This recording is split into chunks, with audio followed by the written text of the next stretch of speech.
Right, so we've got the leftovers from the kit, which was the shadow box kit. There's the leftovers of the chipboard. There's a couple of photographs, vintage photographs, plenty of different papers, a little scrap of the book pages. I've spent some time and fussy cut all the ephemera sheets, so I've got all those in there. I've got a little bit of the gauze which we dyed with vintage photo left, and I've got all these flowers, leaves and bits and pieces, the little vintage sequins and everything like that. So I think we've got at least enough to do a card. So I'll go and get a couple of card blanks and we'll make a start. Right, so I've cut a few mats and layers just to save time so that you don't have to watch me cutting paper. And I've sort of got a vague idea what I'm going to do with the various bits and pieces that I've cut.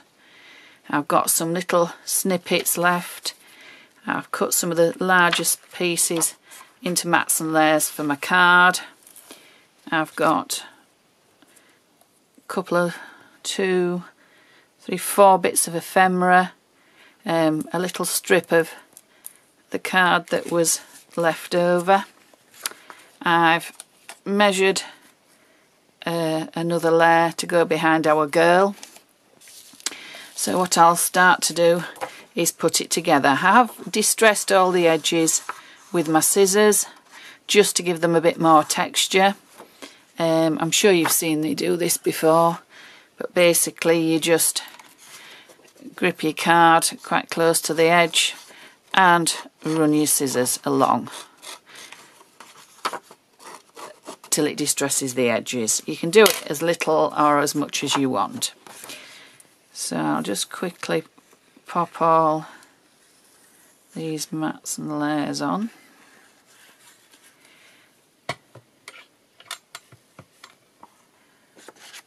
So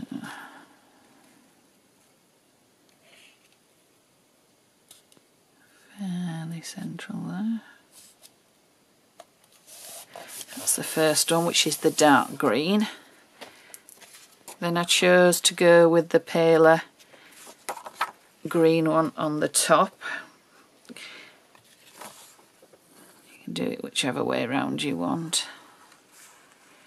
And you'll notice, like before, I aren't going right to the edges. I'm leaving a little bit of a gap so I can tuck things under. So I'll pop that on. Now what I had decided, I thought, was that I wanted this underneath the picture of our girl. What I think I'll do is I'll mat and layer hair onto there first. Again, not going right to the edge. I'm doing this one reasonably flat so it doesn't cost too much to post. She will go about here, I think. But what I think I'm going to do is pop one of these. This is part of the lace flower. I'll show you a full one. This is a full one. It's got the leaves behind it, and then 2 layers of the chiffon, and this, I just cut the leaves away from it. That's the bottom layer. And then it's got this. They're very, very pretty, and you can divide them up to make them more interesting because you can have more layers with them. Now if I put her there, I did think that I would have this possibly underneath her. Let's see, what do we think? Yeah, if that goes there, could have her a bit higher up.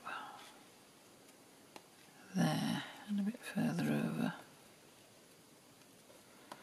Then the more of this could show, which I think Yeah, I think that's better. I'm just going to stick the fabric flower on just with a bit of gel medium, because I don't think it'll stick awfully well with just PVA. Even my extra strong PVA I don't think would.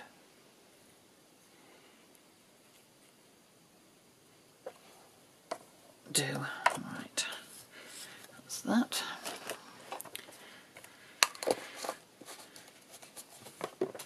So, where are we?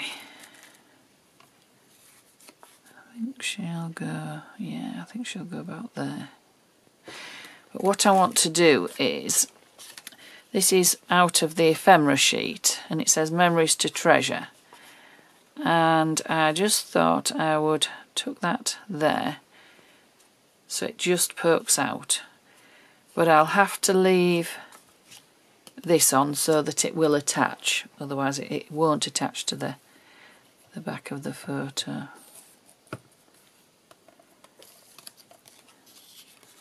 So we'll just go here.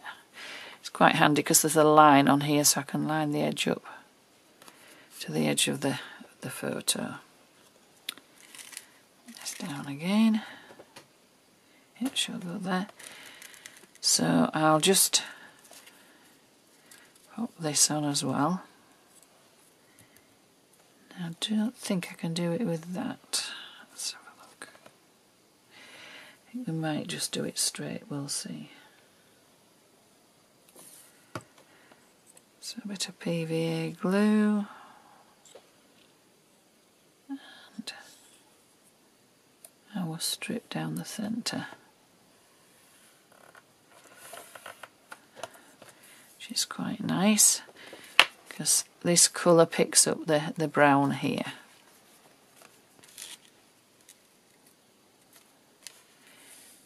So about there probably.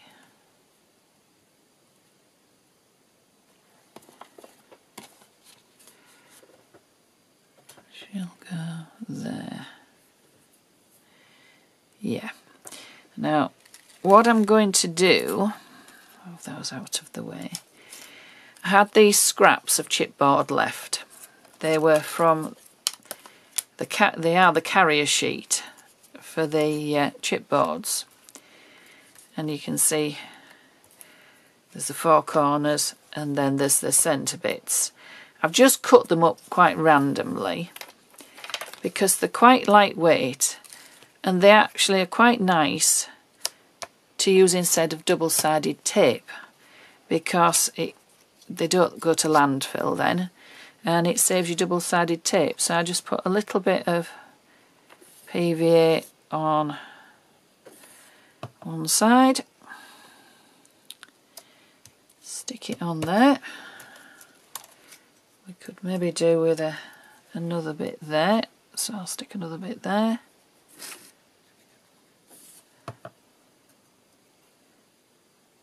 There. Then PVA just like that. To put my lid on and then my glue doesn't dry out.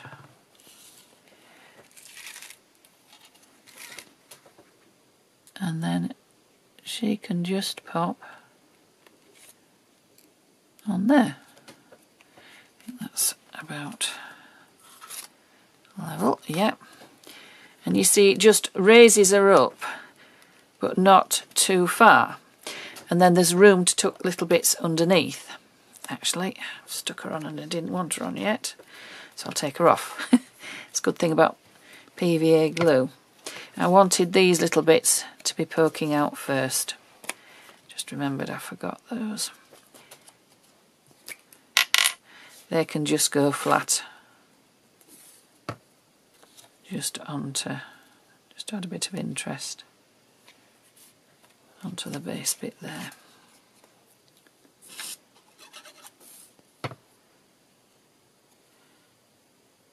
Don't distress 3 edges, that's it. So, and not much of them will show, but it just gives it a bit more interest in the background.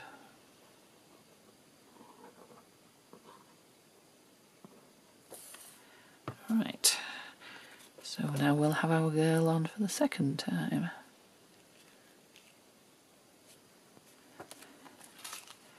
Just line her up, that's it.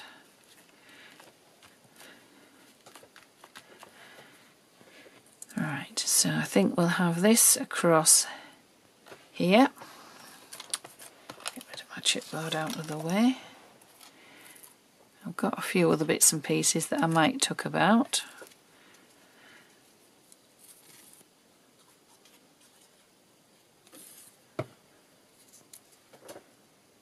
Make sure it's the right way up.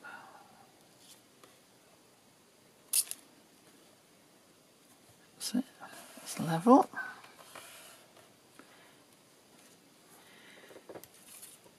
Now, I've got these little bits which are ephemera that I've cut out, so I think I'm going to pop some of those behind as well. So let me just get the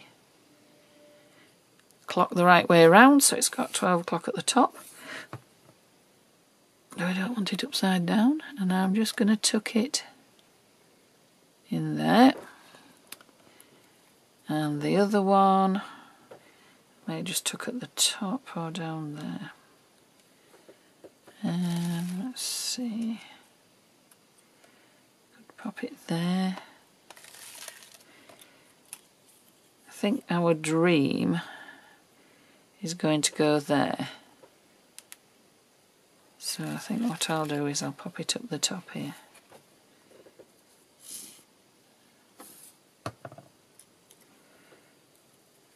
Just to break that up a little bit. That's it.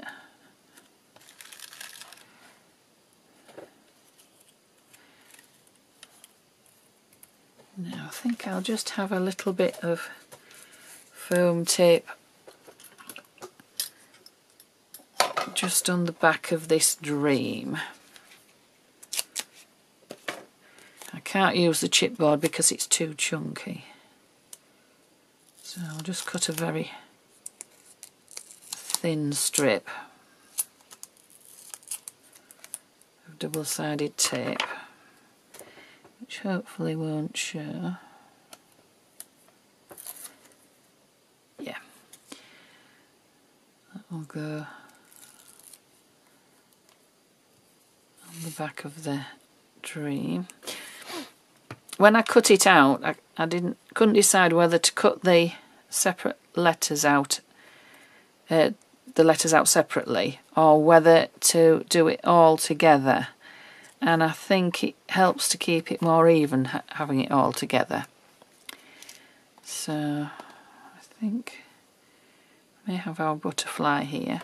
What I might do is just ink it up a little bit. Actually, I think I may do it in green. So I've got my brush.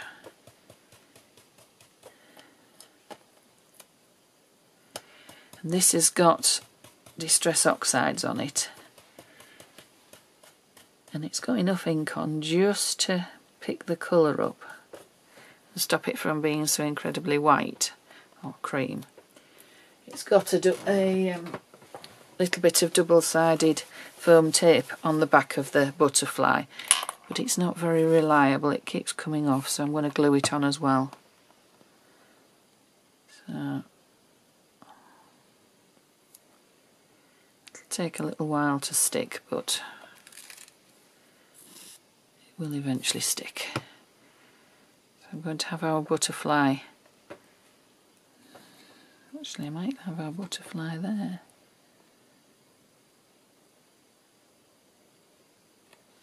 Yeah, I think I'll have our butterfly there. That's quite pretty. And then we've got a mother of pearl sequin, which might look quite nice just poking out from there. If I can get it to stick on. We'll try PVA. If not, we'll try heavy gel medium if it doesn't stick. That's that.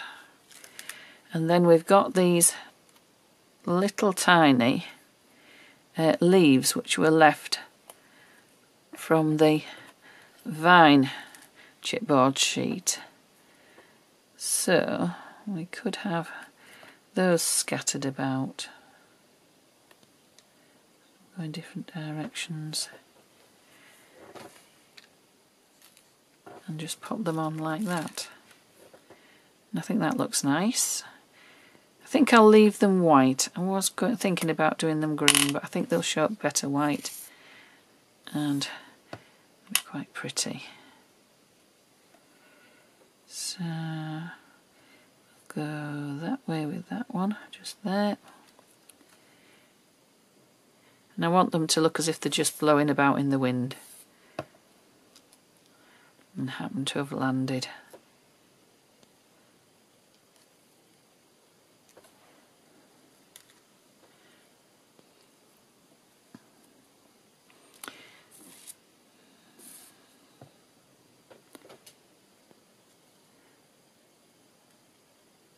There we are. So that is our second project out of the Shadow Box kit, and the only thing that I've added that wasn't in the kit is the card blank. So I think that looks really pretty and makes use of some of the leftover papers.